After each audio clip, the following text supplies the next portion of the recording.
I think when you get used to instilling good habits, that they can really kind of stabilize your day and even out some of the ups and downs, or maybe the downs you might be facing on any given day. And there's so many good habits: working out, going to church, going to work. You know what they are. But something I added not a couple months ago, but maybe 2 or 3 weeks ago, was reading a couple chapters of the Bible every night. And just because I want to do it. Not because I'm even necessarily looking for any great aha moment or spiritual enlightenment or what have you. But I think it'd be pretty cool to accomplish. And I've said it before, but my daughters bought me a Bible, and it was for Father's Day, along with some other stuff. And it was sitting on my countertop, just kind of reminding me of, I don't know, some goodness. And a few weeks ago, I decided to open it up, read the first couple chapters of Genesis, and I've been reading a couple chapters pretty much every night. And it kind of feels good. Honestly, last night, the chapters were a little easier to read. It was chapter 39 and 40. It was about, I don't know, things that were going on with Joseph in Egypt. But the story was a little more readable and a little more interesting to me. So I was kind of looking forward to it all day, getting home and cracking it open and reading a couple chapters. So that is what I'm going to do. I want to thank you so much for joining me tonight. And my readings usually take, 8, 9, 10 minutes for 2 chapters. And they always feel pretty good. Chapter 41 looks a little longer. And 42 is pretty typical. So sit back, relax, as I read chapter 41 and chapter 42 from the book of Genesis. Chapter 41, Joseph interprets Pharaoh's dreams. After 2 whole years, Pharaoh dreamed that he was standing by the Nile. And behold, there came up out of the Nile 7 cows, attractive and plump, and they fed in the reed grass. And behold, 7 other cows, ugly and thin, came up out of the Nile after them, and stood by the other cows on the bank of the Nile. And the ugly, thin cows ate up the 7 attractive, plump cows. And Pharaoh awoke, and he fell asleep, and he dreamed a second time. And behold, 7 ears of grain, plump and good, were growing on one stalk. And behold, after them sprouted 7 ears, thin and blighted by the east wind. And the thin ears swallowed up the 7 plump, full ears. And Pharaoh awoke, and behold, it was a dream. So in the morning his spirit was troubled, and he sent and called for all the magicians of Egypt and all its wise men. For Pharaoh told them his dreams, but there was none who could interpret them to Pharaoh. Then the chief cupbearer said to Pharaoh, I remember my offenses today. When Pharaoh was angry with his servants and put me and the chief baker in custody in the house of the captain of the guard, we dreamed on the same night, he and I, each having a dream with its own interpretation. A young Hebrew was there with us, a servant of the captain of the guard. When we told him, he interpreted our dreams to us, giving an interpretation to each man according to his dream. And he interpreted to us, so it came about. I was restored to my office, and the baker was hanged. Then Pharaoh sent and called Joseph, and they quickly brought him out of the pit. And when he shaved himself and changed his clothes, he came in before Pharaoh. And Pharaoh said to Joseph, I have had a dream, and there was no one who could interpret it. I have heard it said of you that when you hear a dream, you can interpret it. Joseph answered, Pharaoh, it is not in me. God will give Pharaoh a favorable answer. Then Pharaoh said to Joseph, "Behold, in my dream I was standing on the banks of the Nile. 7 cows, plump and attractive, came out of the Nile and fed in the reed grass. 7 other cows came up after them, poor and very ugly and thin, such as I had never seen in all of the land of Egypt. And the thin, ugly cows ate up the first 7 plump cows, but when they had eaten them, no one would have known that they had eaten them, for they were still as ugly as at the beginning. Then I awoke. I also saw in my dream 7 ears growing in one stalk, full and good. 7 ears, withered and thin and blighted by the east wind, sprouted after them. And the thin ears swallowed up the 7 good ears. And I told it to the magicians, but there was no one who could explain it to me." Then Joseph said to Pharaoh, "The dreams of Pharaoh are one.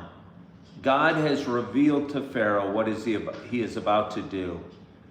The 7 good cows are 7 years, and the 7 good ears are 7 years. The dreams are one. The 7 lean and ugly cows that came up after them are 7 years, and the 7 empty ears, blighted by the east wind, are also 7 years of famine. It is as I told Pharaoh. God has shown to Pharaoh what he is about to do. There will come 7 years of great plenty throughout all the lands of Egypt, but after them there will arise 7 years of famine, and all the plenty will be forgotten in the land of Egypt. The famine will consume the land, and the plenty will be unknown in the land by reason of the famine that will follow, for it will be very severe." And the doubling of Pharaoh's dream means that the thing is fixed by God, and God will shortly bring it about. "Now therefore let Pharaoh select a discerning and wise man, and set him over the land of Egypt. Let Pharaoh proceed to appoint overseers over the land, and take 1/5 of the produce of the land of Egypt during the 7 plentiful years. And let them gather all the food of those good years that are coming, and store up grain under the authority of Pharaoh, for food in the cities, and let them keep it.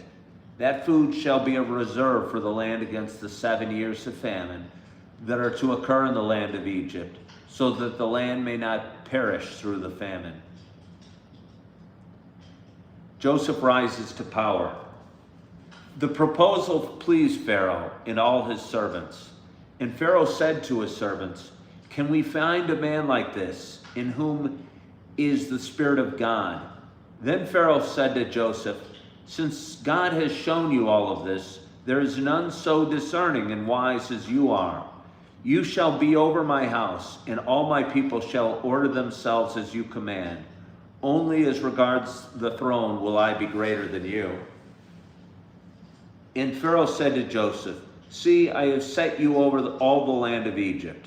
Then Pharaoh took his signet ring from his hand and put it on Joseph's hand, and clothed him in garments of fine linen, and put a gold chain about his neck. And he made him ride in his 2nd chariot. And they called out before him, "Bow the knee." Thus he set him over all the land of Egypt.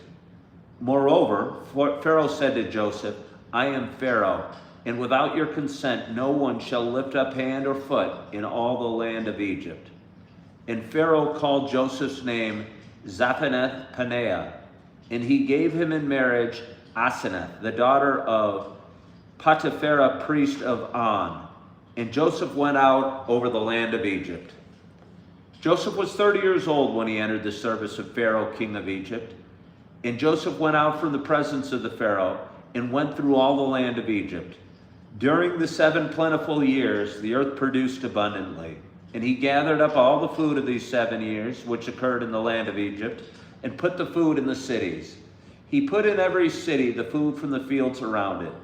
And Joseph stored up grain in great abundance, like the sand of the sea, until he ceased to measure it, for it could not be measured. Before the year of the famine came, 2 sons were born to Joseph. Asenath, the daughter of Potiphera, priest of On, bore them to him. Joseph called the name of the firstborn Manasseh. "For," he said, "God has made me forget all my hardship and all my father's house. The name of the second he called Ephraim, for God has made me fruitful in the land of my affliction. The 7 years of plenty that occurred in the land of Egypt came to an end, and the 7 years of famine began to come, as Joseph had said. There was famine in all lands, but in all the land of Egypt there was bread. When all the land of Egypt was famished, the people cried to Pharaoh for bread. Pharaoh said to all the Egyptians, "Go to Joseph. What he says to you, do." So when the famine had spread over all the land, Joseph opened up all the storehouses and sold to the Egyptians, for famine was severe in the land of Egypt. Moreover, all the earth came to Egypt to Joseph to buy grain, because this famine was severe over all the earth. Chapter 42. Joseph's brothers go to Egypt. When Jacob learned that there was grain for sale in Egypt, he said to his sons, "Why do you look at one another?" And he said, "Behold, I have heard that there is grain for sale in Egypt. Go down and buy grain for us there, that we may live and not die." So 10 of Joseph's brothers went down to buy grain in Egypt. But Jacob did not send Benjamin, Joseph's brother, with his brothers, for he feared that harm might happen to him. Thus the sons of Israel came to buy among the others who came, for the famine was in the land of Canaan. Now Joseph was governor over the land. He was the one who sold to all the people of the land. And Joseph's brothers came and bowed themselves before him with their faces to the ground. Joseph saw his brothers and recognized them, but he treated them like strangers and spoke roughly to them. "Where do you come from?" he said. They said, "From the land of Canaan to buy food." And Joseph recognized his brothers, but they did not recognize him. And Joseph remembered the dreams that he had dreamed of them, and he said he said to them, "You are spies. You have come to see the nakedness of the land." They said to him, "No, my lord, your servants have come to buy food. We are all the sons of one man. We are honest men. Your servants have never been spies." He said to them, "No, it is the nakedness of the land that you have come to see." And they said, "We, your servants, are 12 brothers, the sons of one man in the land of Canaan. And behold, the youngest is this day with our father, and one is no more." But Joseph said to them, "It is as I said to you, you are spies. By this you shall be tested. By the life of Pharaoh, you shall not go from this place unless your youngest brother comes here. Send one of you and let him bring your brother while you remain confined, that your words may be tested, whether there is truth in you, or else by the life of Pharaoh, surely you are spies." And he put them all together in custody for 3 days. On the 3rd day, Joseph said to them, "Do this and you will live, for I fear God. If you are honest men, let one of your brothers remain confined where you are in custody, and let the rest go and carry grain for the famine of your households. And bring your youngest brother to me, so your words will be verified, and you shall not die." And they did so. Then they said to one another, "In truth, we are guilty concerning our brother, and that we saw the distress of his soul when he begged us, and we did not listen. That is why this distress has come upon us." And Reuben answered them, "Did I not tell you not to sin against the boy? But you did not listen. So now there comes a reckoning for his blood." They did not know that Joseph understood them, for there was an interpreter between them. Then he turned away from them and wept. And he returned to them and spoke to them. And he took Simeon from them and bound him before their eyes. And Joseph gave orders to fill their bags with grain, and to replace every man's money in his sack, and to give them provisions for the journey. This was done for them. Then they loaded their donkeys with their grain and departed.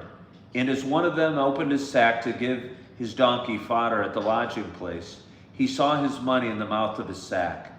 He said to his brothers, "My money has been put back, but here it is in the mouth of my sack." At this, their hearts failed them, and they turned trembling to one another, saying, "What is this that God has done to us?" When they came to Jacob, their father, in the land of Canaan, they told him all that had happened to them, saying, "The man, the Lord of the land, spoke roughly to us and took us to be spies of the land. But we said to him, 'We are honest men. We have never been spies. We are 12 brothers, sons of our father. One is no more, and the youngest is this day with our father in the land of Canaan.' Then the man, the Lord of the land, said to us, 'By this I shall know that you are honest men. Leave one of your brothers with me, and take grain for the famine of your households, and go your way. Bring your youngest brother to me, then I shall know that you are not spies, but honest men.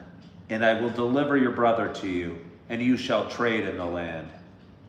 As they emptied their sacks, behold, every man's bundle of money was in his sack. And when they and their father saw the bundles of money, they were afraid. And Jacob their father said to them, 'You have bereaved me, my children. Joseph is no more, and Simeon is no more. And now you would take Benjamin. All this has come against me.'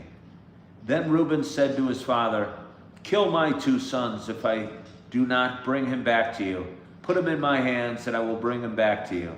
But he said, 'My son shall not go down with you, for his brother is dead, and he is the only one left. If harm should happen to him on the journey that you are to make, you would bring down my gray hairs with sorrow to Sheol.'"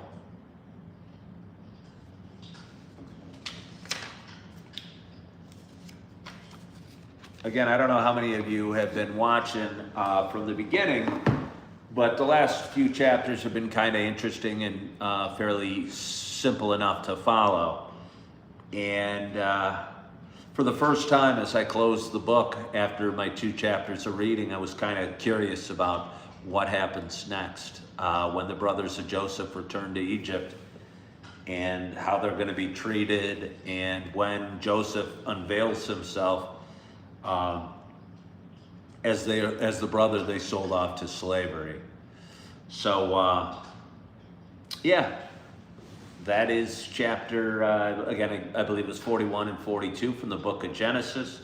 I believe there's 8 more chapters to read in this book, so it'll take me another 4 days to get through. And we're going to get to the book of Exodus, which I believe is Moses and bringing the Hebrews out of Egypt, and the splitting of the Red Sea, and maybe the 10 Commandments and everything else that follows. So looking forward to reading more. I want to thank you so much for joining me for this reading tonight. Hope you enjoyed it, and hope you're feeling good and have had a wonderful weekend, or at least the first part of the weekend. And as always, I hope you're loving yourself. I hope you are forgiving yourself. And as always, I hope to talk to you soon. Bye-bye.